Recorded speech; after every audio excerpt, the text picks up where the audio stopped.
Amit Shah ji, I challenge you to have a debate on the three press conferences. आपकी मुंसफी से संसद में ही चलेगी। मेरे यहाँ बोलने का क्रम मैं तय करूंगा। इस तरह से नहीं चलेगी संसद। ये घबराया हुआ रिस्पॉन्स है, ये डरा हुआ रिस्पॉन्स है। अब सुनिए पूरी बात, प्लीज मानिए। नो, सच्चा रिस्पॉन्स नहीं है।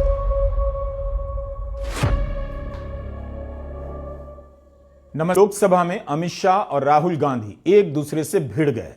अमित शाह एसआईआर और चुनाव सुधार के मुद्दे पर बोल रहे थे, तभी राहुल गांधी ने खड़े होकर उन्हें चुनौती दे दी कि प्रेस कॉन्फ्रेंस में वोट चोरी पर उनके साथ डिबेट कर लें।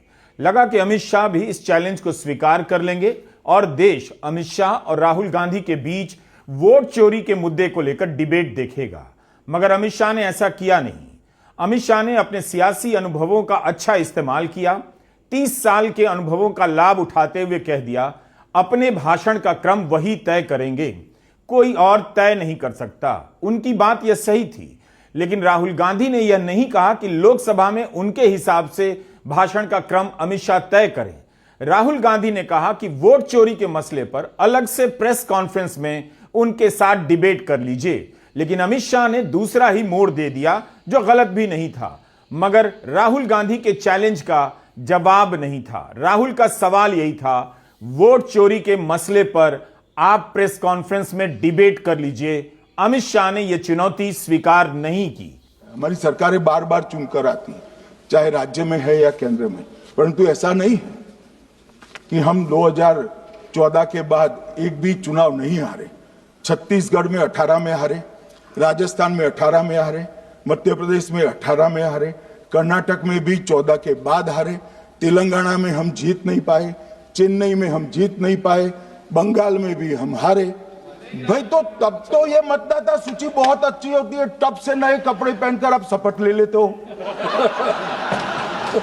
उस वक्त मतदाता सूची का विरोध नहीं करते हो, और जब मुंह की पटखनी पड़ती है बिहार की तरह, तब मतदाता सूची का विरोध करते हो। माननीय मेरे दोहरे मापदंड नहीं चलेंगे लोकतंत्र में। जब आप जीतते हो तब चुनाव आयोग महान है, जब आप हारते हो तो चुनाव आयोग निकम्मा है, बीजेपी का कहने पर चलता है। जब आप जीतते हो मतदाता सूची अच्छी है, मतदाता सूची अच्छी है, और जब आप हारते हो तो मतदाता सूची खराब है। मान्यवर, मुझे कोई आपत्ति नहीं, इस प्रकार का भ्रांति फैलाए तो फैलाए।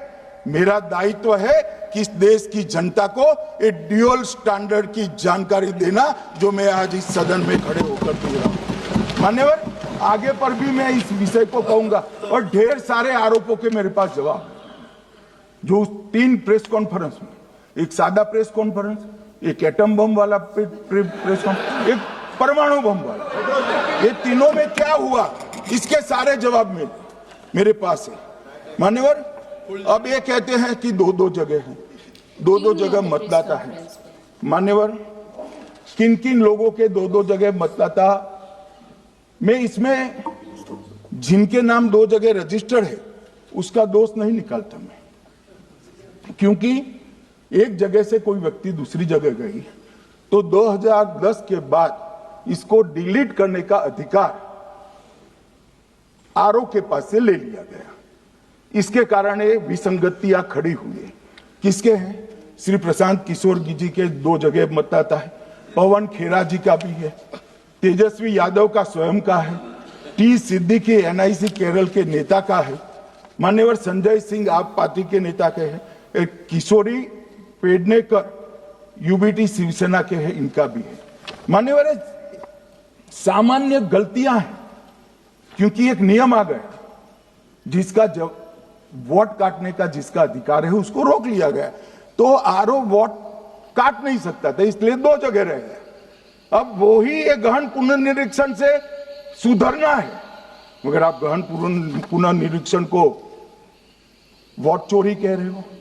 मान्यवर, वोट चोरी किसको कहते हैं वो मैं बताना चाहता हूं, और हमारे यहाँ कुछ परिवार ऐसे हैं जो पुश्ते नहीं वोट चोरी करते हैं। अच्छा, बोलिए आप। हाँ, बोले आप, बोले। हाँ, बोले आप, बोले।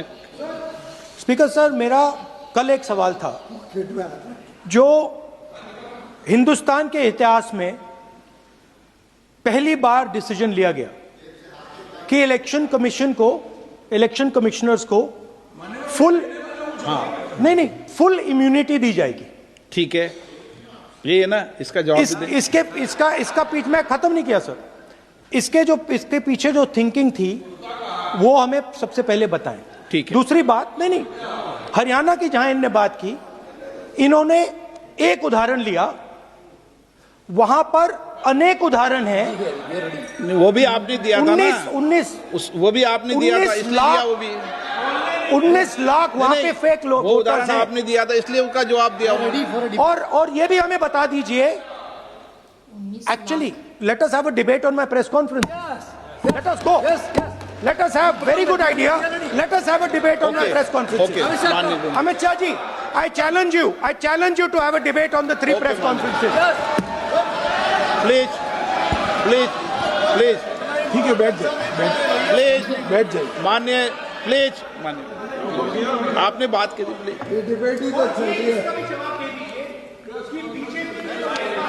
उत्तर प्रदेश में और हरियाणा में दोनों चुनाव में वोट कैसे दे रहे माननीय, हैं? प्लीज ये भी जवाब दे दीजिए। माननीय गृह मंत्री जी। मान्यवर, पहली बात मैं स्पष्ट करना चाहता हूं, मैं 30 साल से विधानसभा और संसद में जनप्रतिनिधि के रूप में चुनकर आता हूं। मुझे लंबा अनुभव है संसदीय प्रणाली का। विपक्ष के नेता महोदय कहते हैं कि पहले मेरी बात का आप जवाब दीजिए, मैं सुनना चाहता हूं। आपकी मुनसफी से संसद नहीं चलेगी। मेरे यहाँ बोलने का क्रम मैं तय करूंगा, इस तरह से नहीं चलेगी संसद।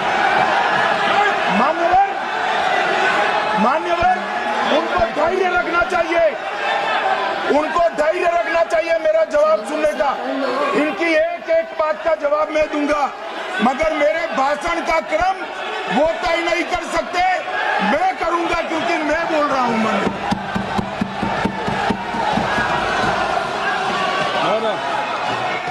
सर, ये आपने अगर अमित शाह जी का रिस्पांस देखा तो ये कंप्लीटली डिफेंसिव रिस्पांस है।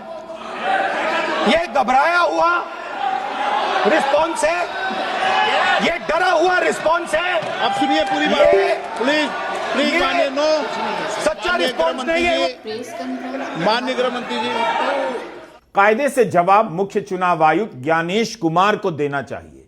गृह मंत्री वोट चोरी के आरोपों का जनरल जवाब ही दे सकते थे, वही दे रहे थे। अमित शाह ने उदाहरण देना शुरू किया, कहां कहां बीजेपी हारती रही है, लेकिन कांग्रेस जब चुनाव जीत जाती है तब वोट चोरी का आरोप नहीं लगाती। यह बात सुनने में ठीक लगेगी, लेकिन आपको पता होना चाहिए कि वोट चोरी का आरोप कब से लगना शुरू हुआ। वोट चोरी का आरोप एक दिन में, 1 घंटे में नहीं लगा। महाराष्ट्र और हरियाणा के चुनाव से लगना शुरू हुआ। क्या कांग्रेस चुनाव जीतने पर वोट चोरी का आरोप नहीं लगाती है? अमित शाह का यह आरोप सही नहीं।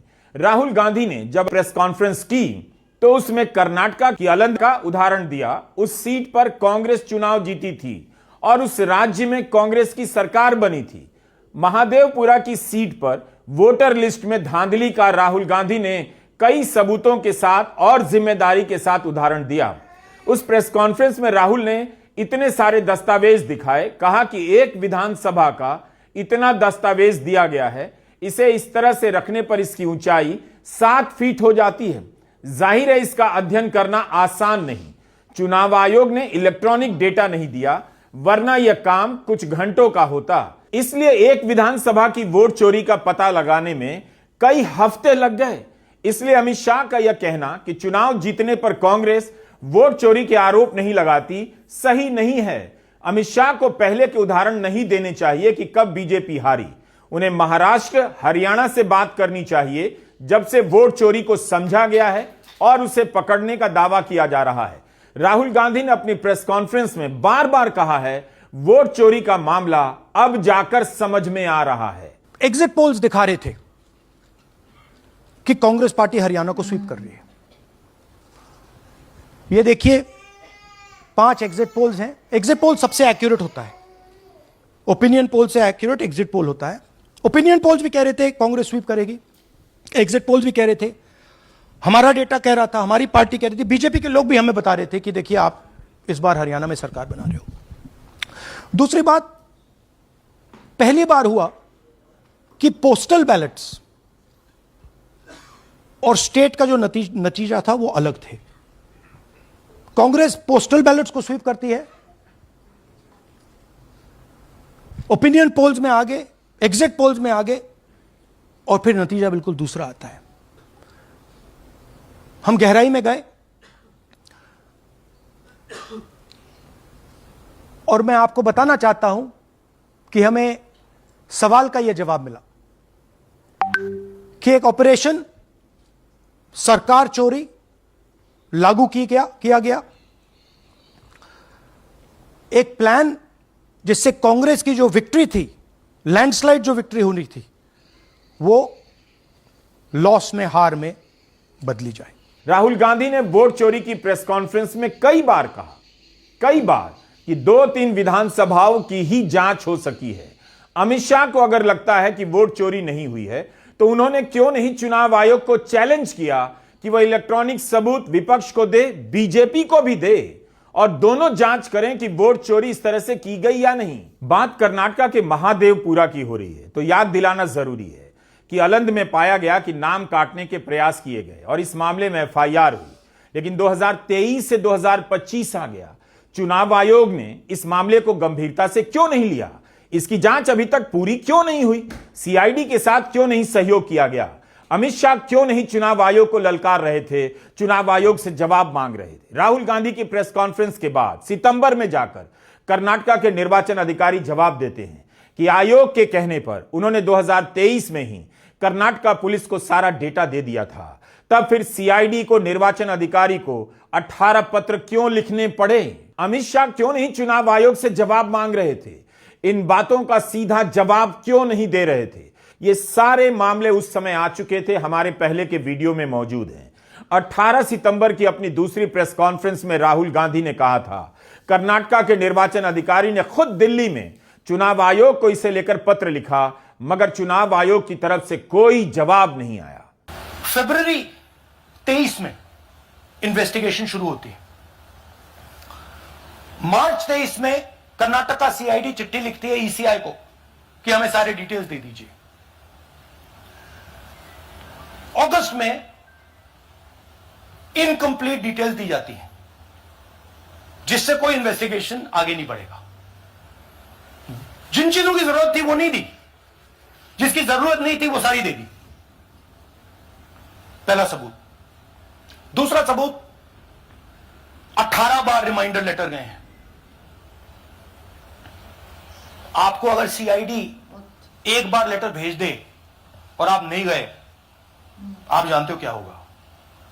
यहां पे इलेक्शन कमीशन को 18 बार लेटर गए हैं, कुछ नहीं हुआ है। बाद में क्या होता है, कर्नाटक ईसी इलेक्शन कमीशन को लिखता है, कहता है भैया हमें दे दीजिए, आपको इंफॉर्मेशन देना पड़ेगा। No reply. मार्च 25 में आखिरी लेटर सितंबर में गया है, कुछ ही दिन पहले। No reply from EC. यह है सबूत कि ज्ञानेश कुमार जी वोट चोरों की रक्षा कर रहे हैं। कर्नाटक के संदर्भ में राहुल गांधी ने अपनी प्रेस कॉन्फ्रेंस में कई उदाहरण दिए थे। उन्होंने गुरकीरत सिंह डांग नाम के एक वोटर का उदाहरण दिया कि इसने महादेवपुरा के 4 बूथों पर वोट किया। इसके पिता का नाम रणबीर सिंह बताया। गुरकीरत के अलावा राहुल गांधी ने आदित्य श्रीवास्तव का उदाहरण दिया, बताया कि आदित्य ने महाराष्ट्र में भी वोट किया, कर्नाटक में भी, और यूपी में लखनऊ और वाराणसी में वोट किया। इस तरह से एक विधानसभा में 11,000 लोग वोट करते हैं, राहुल का यह दावा था। 11,000 वोटर की एक पूरी फाइल राहुल गांधी ने मीडिया के सामने रख दी। क्या अमित शाह ने इस फाइल पर कोई जवाब दिया? नहीं दिया। यह देखिए, गुरकीरत सिंह डांग, इनका नाम बूथ नंबर 116, 124, 125 एंड 126 में 4 बार। जूम इन कीजिए। ये देखिए, गुरकीरत सिंह डांग फादर्स नेम रणबीर सिंह डांग, हाउस नंबर A413, वो दिखाइए। गुरकीरत कौर डांग, सॉरी गुरकीरत सिंह डांग, हाउस A413, पूरब मैनर। 4 बार आता है। और ये सिर्फ एक व्यक्ति नहीं है, हजारों व्यक्ति हैं। ये मैं आपको लिस्ट दिखा देता हूं। ये है डुप्लीकेट वोटर की लिस्ट, देख लीजिए। ये सब डुप्लीकेट वोटर्स हैं।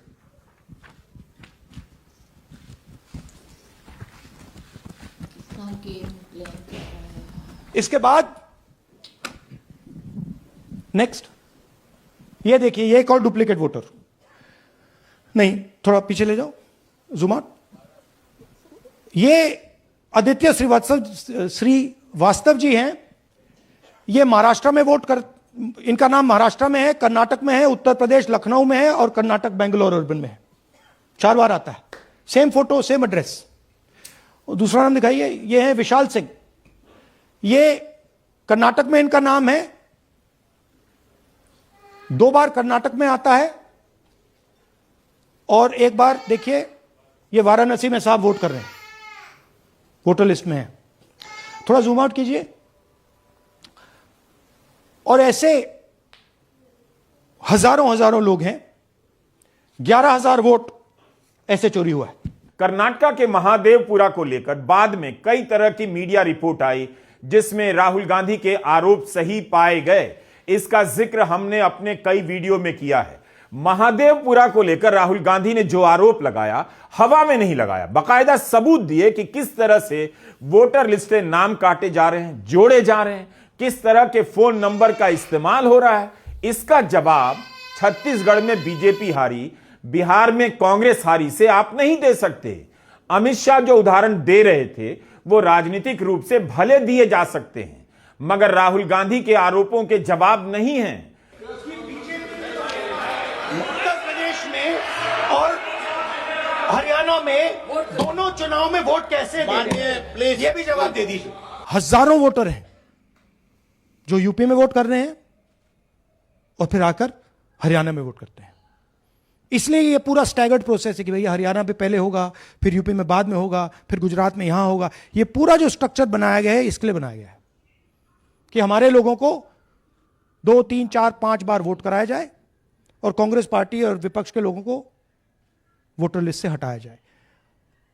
ये नीचे प्रहलाद जी, सरपंच, मथुरा डिस्ट्रिक्ट, ये होडल असेंबली में वोट कर रहे हैं। और ये हैं बीजेपी के नेता के साथ, यूपी मिनिस्टर के साथ, लक्ष्मी नारायण के साथ। ये भी इनका भी फोटो है। डुप्लीकेट वोटर सीरियस मामला है, आपको पता होना चाहिए। हाल ही में चुनाव आयोग ने सुप्रीम कोर्ट में क्या कहा, डुप्लीकेट वोटर की जांच के लिए उसके पास जो सॉफ्टवेयर है वो ठीक से काम नहीं करता, इसलिए उसका इस्तेमाल 2023 के बाद बंद कर दिया गया, यह चुनाव आयोग ने कहा। लेकिन रिपोर्टर्स कलेक्टिव की आयुषी कार ने अपनी रिपोर्ट में दिखाया है कैसे 2024 के लोकसभा चुनाव से पहले भी चुनाव आयोग उसी सॉफ्टवेयर का इस्तेमाल कर रहा है। तो चुनाव आयोग ने सुप्रीम कोर्ट को क्या सही जानकारी दी? जाहिर है नहीं दी। यही नहीं, ममता बनर्जी ने भी आरोप लगाया था कि डुप्लीकेट वोटर हैं, तो चुनाव आयोग को डिलीट करना पड़ा, स्वीकार करना पड़ा। अमित शाह ने क्यों नहीं इसका जिक्र किया कि चुनाव आयोग ने ममता बनर्जी के लगाए आरोपों को सही माना था कि उससे गलती हुई और गलती में सुधार किया था। हरियाणा के संदर्भ में वोट चोरी वाली प्रेस कॉन्फ्रेंस में राहुल गांधी ने दिखाया था यूपी के बीजेपी नेताओं के वोटर आई कार्ड हरियाणा के भी हैं, जाहिर है वोट देते होंगे। इस पर अमित शाह ने क्यों नहीं जवाब दिया? वे सरकार की तरफ से बोल रहे थे तो कम से कम इसी की तथ्यात्मक जवाब लेकर आते। अमित शाह ने अपनी पार्टी का नहीं बताया, बल्कि पवन खेड़ा, तेजस्वी यादव के डुप्लीकेट वोट होने का उदाहरण देने लगे। मगर उन्होंने इसका जवाब क्यों नहीं दिया कि पवन खेड़ा को चुनाव आयोग ने नोटिस भेजा था। लेकिन राहुल गांधी ने अपनी प्रेस कॉन्फ्रेंस में जिन बीजेपी नेताओं के नाम बताए, क्या चुनाव आयोग ने उन्हें नोटिस भेजा तो क्या जवाब मिला? अमित शाह ने इसकी जानकारी क्यों नहीं दी? क्या गोदी मीडिया इस तरह से आपको बताएगा जैसे हम बता रहे हैं? यही नहीं, दिल्ली के चुनाव में, फरवरी 2025 के चुनाव में बीजेपी के कई कार्यकर्ता वोट करते हैं और वही बिहार के चुनाव में भी करते हैं। इस पर हमने वीडियो बनाया था ऑल्ट न्यूज के जुबैर ने कई ऐसे वोटर को पकड़ा था जो दिल्ली में भी वोट करते हैं, बिहार में भी कर रहे थे। चुनाव आयोग को क्या अब तक इसकी जांच नहीं करनी चाहिए थी? क्या इसके लिए उसे 10 साल चाहिए, 20 साल चाहिए? अमित शाह ने क्यों नहीं इन लोगों का उदाहरण दिया और अपना पक्ष साफ किया? मान्यवर, अब ये कहते हैं कि दो जगह है, दो जगह मतदाता है। मान्यवर, किन किन लोगों के दो जगह मतदाता, मैं इसमें जिनके नाम 2 जगह रजिस्टर्ड है उसका दोष नहीं निकालता मैं, क्योंकि एक जगह से कोई व्यक्ति दूसरी जगह गई तो 2010 के बाद इसको डिलीट करने का अधिकार आरओ के पास से ले लिया गया। इसके कारण ये विसंगतियां खड़ी हुई। किसके हैं? श्री प्रशांत किशोर जी के 2 जगह मतदाता है, पवन खेरा जी का भी है, तेजस्वी यादव का स्वयं का है, टी सिद्दीकी एनआईसी केरल के नेता का है, मान्यवर संजय सिंह आप पार्टी के नेता के हैं, एक किशोरी पेडनेकर यूबीटी शिवसेना के हैं, इनका भी है। मान्यवर सामान्य गलतियां हैं, क्योंकि एक नियम आ गया जिसका जब वोट काटने का जिसका अधिकार है उसको रोक लिया गया, तो आरओ वोट काट नहीं सकता था, इसलिए 2 जगह रह गए। अब वो ही एक गहन पुनर्निरीक्षण से सुधरना है, मगर आप गहन पुनर्निरीक्षण को वोट चोरी कह रहे हो। राहुल गांधी के आरोप सीरियस हैं। इन आरोपों का जवाब यह नहीं कि पहले के चुनाव में बूथ लूटे जाते थे। क्या पहले के चुनाव में किसी राज्य के सारे बूथ लूटे जाते थे? वो भी गलत था। लेकिन अब जो आरोप लग रहा है उन्हें समझने की कोशिश कीजिए। जिन तथ्यों को राहुल गांधी ने रखा है उससे लगता है कि कई विधानसभाओं की चोरी आसानी से की जा सकती है, नतीजे बदले जा सकते हैं। अमित शाह ने भाषण जरूर दिया मगर वोट चोरी का जवाब नहीं दिया। गोदी मीडिया इस तरह से पेश करेगा कि वोट चोरी पर अमित शाह ने जवाब दिया है, लेकिन ऐसा नहीं है। अगर अमित शाह को लगता है कि राहुल गांधी के आरोप फालतू हैं तो उन्हें राहुल गांधी का चैलेंज स्वीकार करना चाहिए था। इससे आसान मौका उन्हें कभी नहीं मिलता। इससे पहले राहुल गांधी ने प्रधानमंत्री मोदी को चैलेंज किया कि ट्रंप के दावों का खंडन लोकसभा के भीतर करके दिखा दें। लगा कि प्रधानमंत्री कर देंगे, मगर प्रधानमंत्री ने जवाब घुमा दिया, ट्रंप का नाम तक नहीं लिया।